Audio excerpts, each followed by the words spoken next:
হাতে কিছুই হয় নাই, তুমি যাও।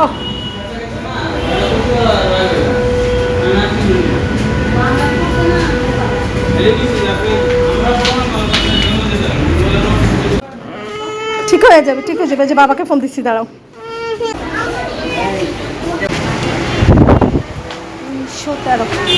এদিকে এদিকে এদিকে।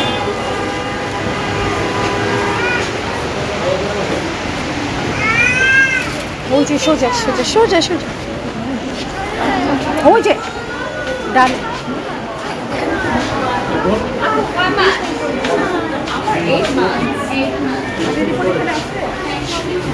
আসসালামু আলাইকুম এভরিওয়ান, কেমন আছেন সবাই? আশা করি ভালো আছেন। আলহামদুলিল্লাহ আমরাও ভালো আছি। কাছে কিংবা দূরে, দেশ কিংবা দেশের বাইরে, যে যেখান থেকে ভিডিওটা দেখছেন সবার প্রতি রইল দোয়া ও ভালোবাসা। Welcome back to Bangladeshi blogger mom. I hope আজকে ভিডিওটা আপনাদের ভালো লাগবে।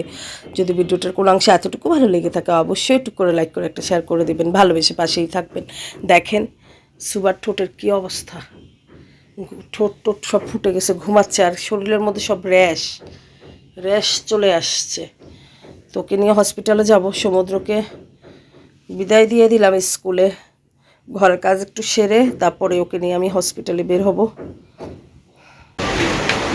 দেখি হাত, দেখি এখানে বসো। বসবো না? দেখি দেখি হাতের ইয়ে দেখি।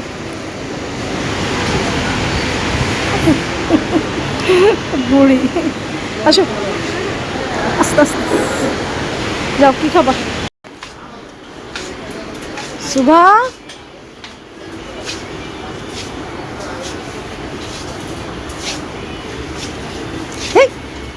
তোমাকে খুঁজি।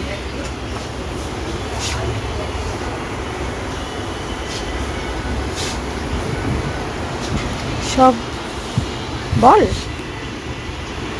দাঁড়াও একটা ছবি দেখতে পাশে দেখাও, ও পিঠ দেখাও। এটা হচ্ছে কুমড়া বড়ি।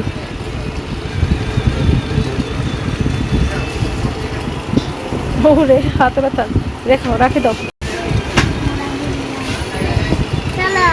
পুরি নিয়ে আসছি, দেখেন শুট করারও সুযোগ দিল না তারা, সব বেলপুরি খেয়ে ফেলছে। 3 প্লেট বেলপুরি আনছি, আর এখানে 2টা পরে আছে, সব খেয়ে ফেলছে।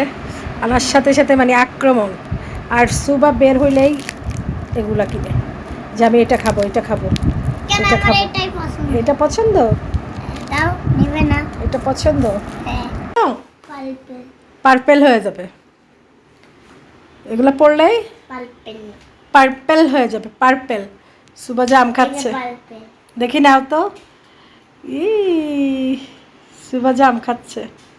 সুবা জাম খাচ্ছ? হ্যাঁ খাচ্ছি।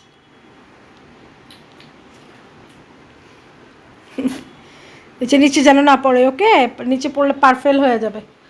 এখানে এই যে আমাদের সাইড থেকে অনেক এমন ড্রাম আনা হয়েছে, অনেকগুলো ক্লিন করতে ওয়াশরুমে রেখে দিচ্ছি। এই যে বড় বড় ড্রাম, এগুলো অনেকগুলা। যাই হোক, এখানে 2টার মধ্যে আমি ওই যে ঘরের মধ্যে যত বক্স আছে, মানে এগুলো কাজে লাগে না বক্সগুলো, হয়তো কেউ আসলে খাওয়া দাওয়া দিতে হয়, সেজন্য অনেকগুলো বক্স আমি এটার ভিতরে রেখে দিয়েছি। এখানে সকাল সকাল খিচুড়ি রান্না করলাম বাচ্চাদের জন্য। সমুদ্র স্কুলে যাবে, টিফিন নিবে।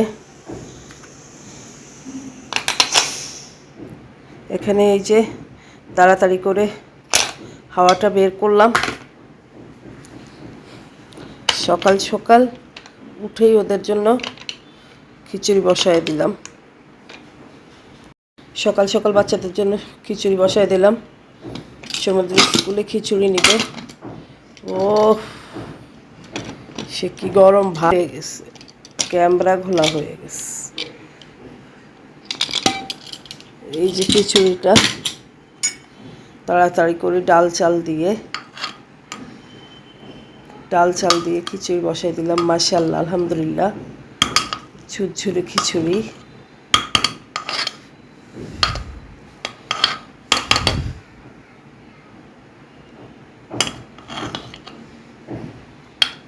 এই যে খিচুড়িটা হয়ে গেল। সমুদ্রের জন্য টিফিন নিয়ে নেই।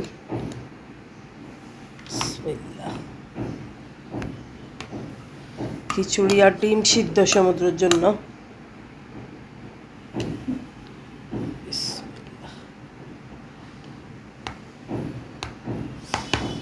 এই যে ছেলের জন্য খিচুড়ি নিয়ে নিলাম, আর ডিম সিদ্ধ দিব। আর এই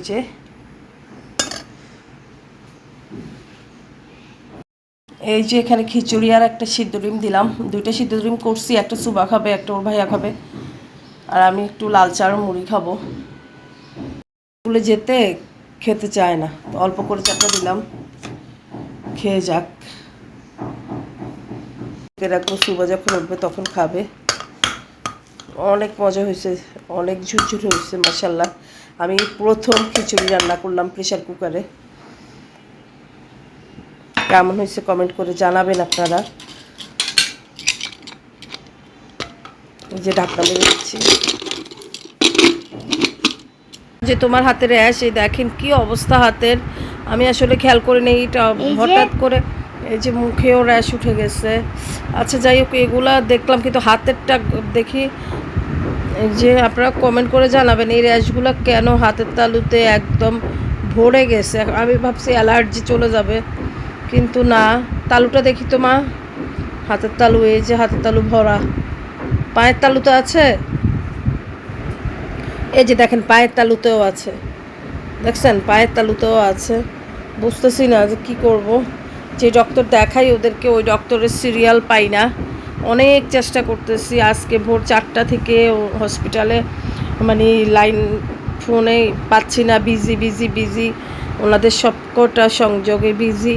পরে যাও পাইছি 6টায়, বলতেছে আজকে ডক্টর বসবে না। কি করব বুঝতেছি না, কি ইমার্জেন্সিতে গিয়ে দেখাবো নাকি কালকেই একেবারে সিরিয়াল দিয়ে দেখাবো, আমি কিছুই বুঝতেছি না। কালকে যদি সিরিয়াল না পাই, নাকি আজকের দিন একটু কষ্ট করে কালকে সিরিয়াল দিয়ে দেখাবো। এই যে ঠোঁটের ভিতরে কি অবস্থা, মাংস টাংস সব ফুটে গেছে। দেখি মা, একটু করতো, এভাবে করতো, এভাবে না, দেখি তো, এই একদম সব ছিলে গেছে, দেখছেন একদম সব ছিলে গেছে। কি অবস্থা, কি অবস্থা। সালাম দাও সবাইকে। আসসালামু আলাইকুম।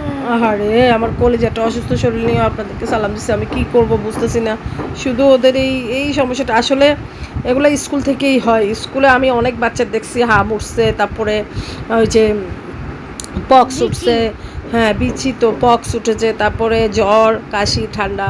তো আসলে যাদের বেবিরা অসুস্থ হয়ে যায়, তারা স্কুল একটু ইগনোর করলেই হয়, যে কয়েকটা দিন স্কুলটা একটু অফ দিয়ে দিই। এত অসুস্থ শরীরে বাচ্চাকে পাঠাইলে তারপর দেখা যায় একটা বাচ্চা থেকে আরেকটা বাচ্চা মানে ইনফেকশান হয়, একটা বাচ্চা থেকে আরেকটা বাচ্চার ইনফেকশান হয়ে যে কোনো অসুখ হতে পারে। তো এটা আসলে এখান থেকেই হয়, আমি যেটা বলছি। কারণ ওরা কোনো বাচ্চার কোনো মানে অসুখের শরণাপশে যায় না, কিন্তু অসুখটা ঠিক আছে আল্লাহর দান, তারপরেও কিছু কিছু অসুখ আছে, ছোঁয়াচে। এই যে স্কুলে একটা বাচ্চার যদি পক্স হয়, আরেকটা বাচ্চারও পক্স হবে। পক্স তো হয়েছে বলি নাই মার, তাই পক্স হয়েছে। এই যে হাম পক্স, তারপরে এই যে দেখেন জামিটার কি অবস্থা, দেখি হাত সরাও। ওর একদম এই যে ঠোঁটের এই পাশটা সব ছিঁড়ে গেছে, ফোসকা ফুটে। তো যাই হোক, আসলে এই জিনিসটা আমি কিন্তু আমার বাচ্চাদের জ্বর আসলে আমি স্কুলটা ইগনোর করি, আমি স্কুলে পাঠাই না। আমি স্কুলে বলে দিই যে আমার বাচ্চার জ্বর আসছে, আমি 3 দিন পরে আমার বাচ্চা যাবে, বা 2 দিন পরে আমার বাচ্চা যাবে। এই যে দেখেন সব লাল লাল র্যাশ হয়ে গেছে। আমি এই জিনিসটা দেখি, কিন্তু অন্যান্য গার্জিয়ানরা আসলে এই জিনিসটা দেখতেই মানে এই জিনিসটা টোটালি মানে না, যে বাচ্চা অসুস্থ, ঠিক আছে আগে সুস্থ হোক, সুস্থটাই আগে আসল। সুস্থ হলেই তো মানে স্কুল যেতে পারবে। এই যে আমার ছেলে অনেক দিন যাবত অসুস্থ, জানেন, প্রায় 15-16 দিন যাবত, কয়েকদিন ভালো হয়, কয়েকদিন ভালো, আবার অসুস্থ হয়ে যায়। তো এগুলো হচ্ছে সিজনালি অসুখ, ভাইরাস অসুখ। তো যাই হোক, ওকে আমি প্রায় কয়েকদিন, বৃহস্পতিবার থেকে আমি ওর স্কুল অফ দিয়ে দিছি। বৃহস্পতিবার তো যায় নাই, শুক্রবারও যায় নাই, সরকারি ছুটি ছিল শুক্রজনই। এখন রোববারেও যায় নাই, তো সোমবারেও যায় নাই। মানে আমি প্রায় 1 সপ্তাহ পরে ওকে আজকে স্কুলে পাঠাইছি। তাও স্কুলে ফোন দিলাম যে ও আজকে স্কুলে যাবে, ইনশাল্লাহ ও সুস্থ মোটামুটি।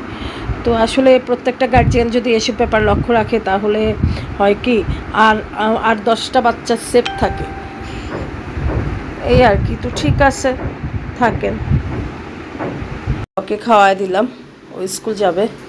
এখানে মেডিসিন খাওয়াবো, যে পানি নিয়ে রাখলাম, মেডিসিন দিব,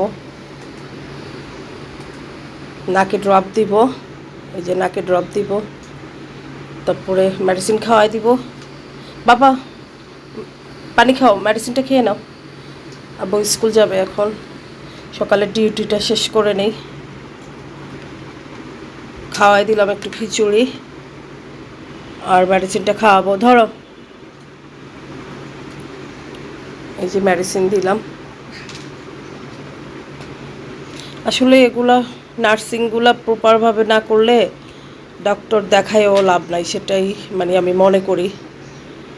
আমার ওদেরকে ডক্টর দেখানোর পরে যে নার্সিংটা থাকে, আমি খুব মানে কষ্ট পাই নার্সিংটা করতে গিয়ে।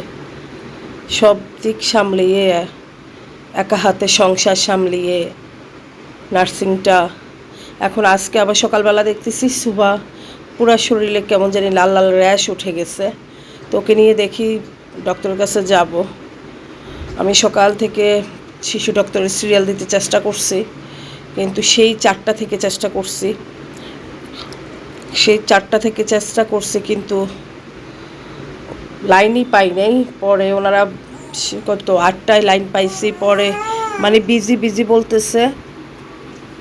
পরে 8টার সময় যখন লাইন পাইছি বলতেছে ডক্টর তো আজকে বসবে না। এখন দেখি কি করা যায়, সুবাকে নিয়ে ইমার্জেন্সিতে গিয়ে হয়তো একটা ডক্টর দেখাবো। আর ওর টাইফয়েডটা টেস্ট করবো, ওর যে আগে টাইফয়েড হয়েছিল ওই ব্লাডটা টেস্ট করতে দিব, যে কেন এমন হচ্ছে। ও সুবার একদম মুখটুক ফুটে গেছে, পায়ের তালুতে র্যাশ, হাতের তালুতে র্যাশ উঠে গেছে, কেন হয়েছে জানি না। যাই হোক, সমুদ্রকে আগে বিদায় দিয়ে নেই স্কুলে, তারপরে সুবাকে নিয়ে ঘরে একটু কাজ সেরে সুবাকে নিয়ে হসপিটালে যাব। সবাই দোয়া করবেন।